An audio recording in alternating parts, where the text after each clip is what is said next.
On September 11th, 2001, CNBC was conducting an interview about business, as it usually does. And at 8:50, host Mark Haines looked to his left and asked some questions. I'm sorry, I'm going to interrupt you right now. We have what appears to be a very serious... Is that the World Trade Tower? Yeah. This is... Mark, a plane hit it? They think so. This is one of the towers of the World Trade Center in Manhattan, which is clearly heavily involved in a smoke situation, and one would assume there is fire. Mark, I heard from somebody who spoke to someone in the building. They just called me and they said they were told to evacuate and that they were told that a plane had hit the building. Now, again, I spoke to one of my Wall Street sources who said they had just heard from somebody at a Wall Street firm that has some offices in the building that they were told to evacuate and that a plane had hit the World Trade Center. Over the course of the next 12 minutes, he discusses what he sees on the screen with his colleagues. The screen tells us first that it's New York, and then tells us reports say plane crashed into World Trade Center. The view shifts from the top view of the two World Trade Centers to a distant view with the Empire State Building in the foreground and the two towers in the background. During the course of these discussions, some interesting information is disclosed. Mark Haines' colleague David Flowers says, The Twin Towers have their own zip code. There's so many people who work there, and there are so many offices there. They recently sold, in fact, by the Port Authority of New York to an investment group, Mark. As events unfold, one of Mark Haines' colleagues reminds us that even though the two towers have been sold, the authority over them hasn't changed at all. Now, we have tried to get a hold of the Port Authority, which manages the building. We haven't been able to get an answer. As David Favor and Mark Haines look at the screen, they notice things that tell us about what might happen in the future. And I think that is the tower with the observation deck. You can see, well, that's the one that's got the antenna there that a lot of New York relies on. I mean, that's restricted. That reminds me, this could also lead to an interruption in broadcasting in some New York TV stations, so be alert to that possibility. And Mark Haines remembers a plane crash that happened over half a century ago. Now this is an ironic shot to be taking right now. Go back to that shot of Empire in the foreground, because the Empire State Building itself was hit by an airplane. A B-25 bomber crashed into the 79th floor of the Empire State Building around the time of World War II. I'm sorry, I don't remember exactly when.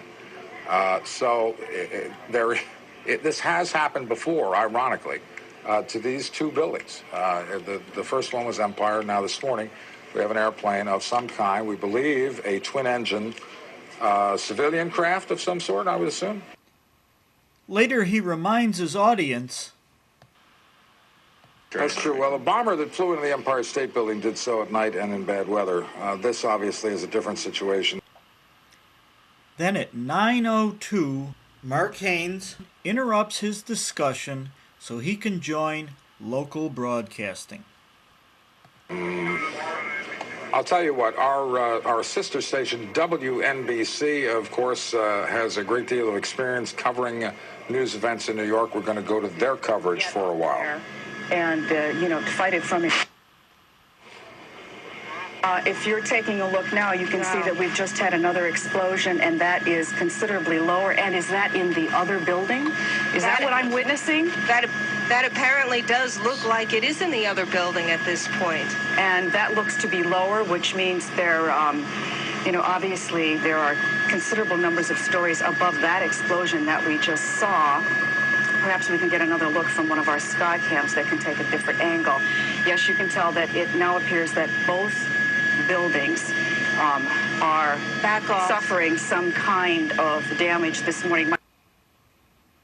Let's slow down that action to see what we really saw.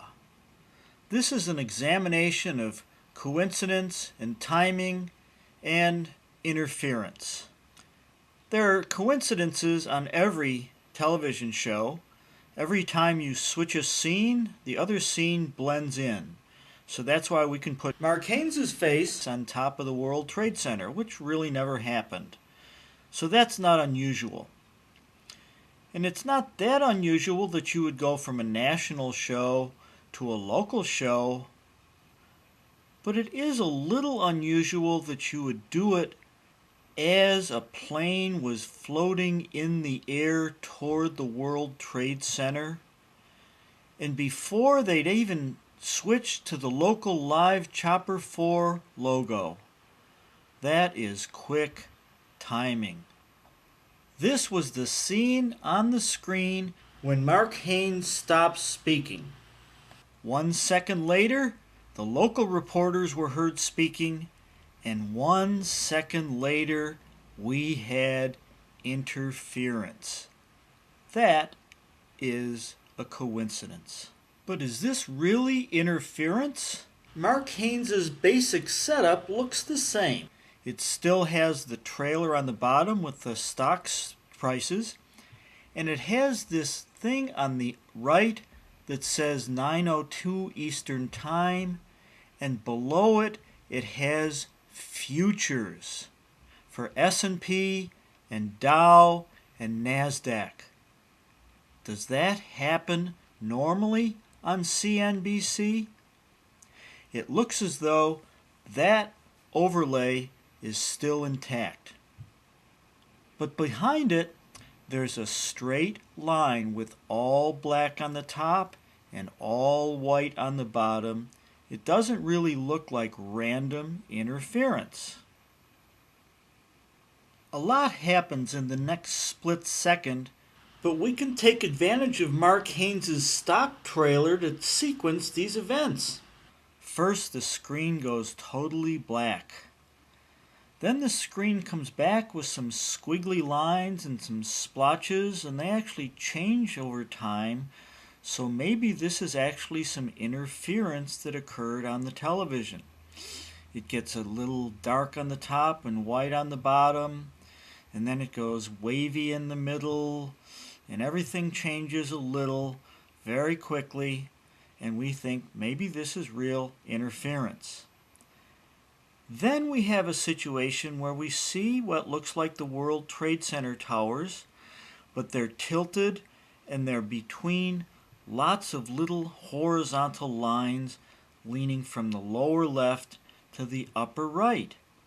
Is this interference?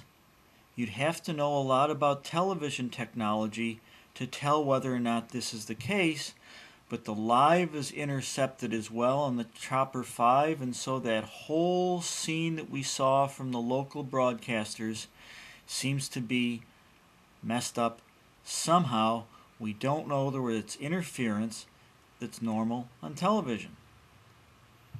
Then the screen goes black again, and then it gets wavy, and then it goes black again.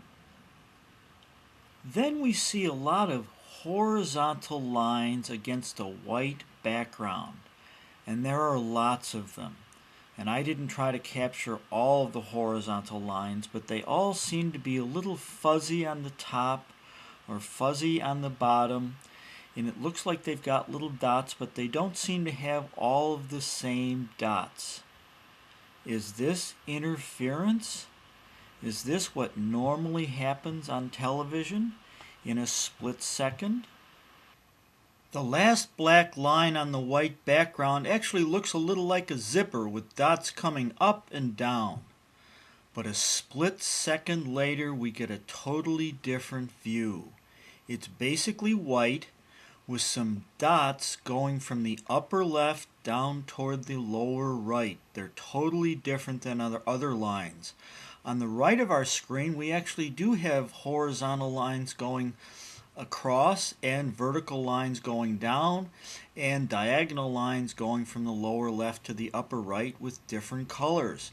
But it's all white on the basic screen, and it looks like the World Trade Center tower in the center, and it looks like there's dark at the top and in the middle, and there's a split of white in between, and we're going to notice where that split actually is, but we have to ask ourselves again, is this interference from live television? Then the screen changes again for a split second to gray again. In a split second, we see a completely different screen that's very colorful. We see those dots going from the upper left to the lower right in the same place that they were on our last white screen. But now we have the towers. There looks like smoke coming up from the top, but they're split halfway across, and then it looks like they're split again down toward the bottom horizontally. They don't line up as towers. And there's color on the left. On the top it's green, in the middle it's red, and on the bottom it looks dark blue or purple. It's very colorful, but is it live television? The screen turns gray again for a split second, and then we get another colorful picture, but in a different way. Some of those dots are still visible, and the towers are straight up and down now. But what was supposed to be a flame was actually a blue or a green and white flame. And that smoke, it's not brown anymore, it's mostly green. And look at the live chopper. That line was red a split second ago, and now it's green. So something's happened that doesn't look like interference, and it doesn't look like live television. It looks like something changed the color of both the chopper live and the picture itself on what was supposed to be live television. In another split second, we see a familiar scene. We see orange flames, and we see brown smoke, and we see live chopper 4 with a red line. Isn't that reassuring to see on live television? Just 7 minutes later, Mark Haines may have given us an answer. All right, John, we have on tape the second attack on this. These are attacks. I'm going to start calling them attacks. Watch in the upper right-hand portion of your screen. You will see a plane coming in a dive. Oh, my gosh. And then hitting the side of the building. Quite obviously a deliberate. These acts are deliberate. We can now rule out any accident. So 7 minutes later, the only interference on the screen was when one scene shifted to another scene, which was normal television interference. What happened to that black top and white bottom screen? What happened to all those lines with all those dots? And what happened to that white screen with the dots going from the upper left to the lower right? And what happened to that multicolored picture with the different colors for the same flames? And what happened to those green lines and green smoke and blue flame? Maybe Mark Haines was telling us the truth when he said, all right, John, we have on tape.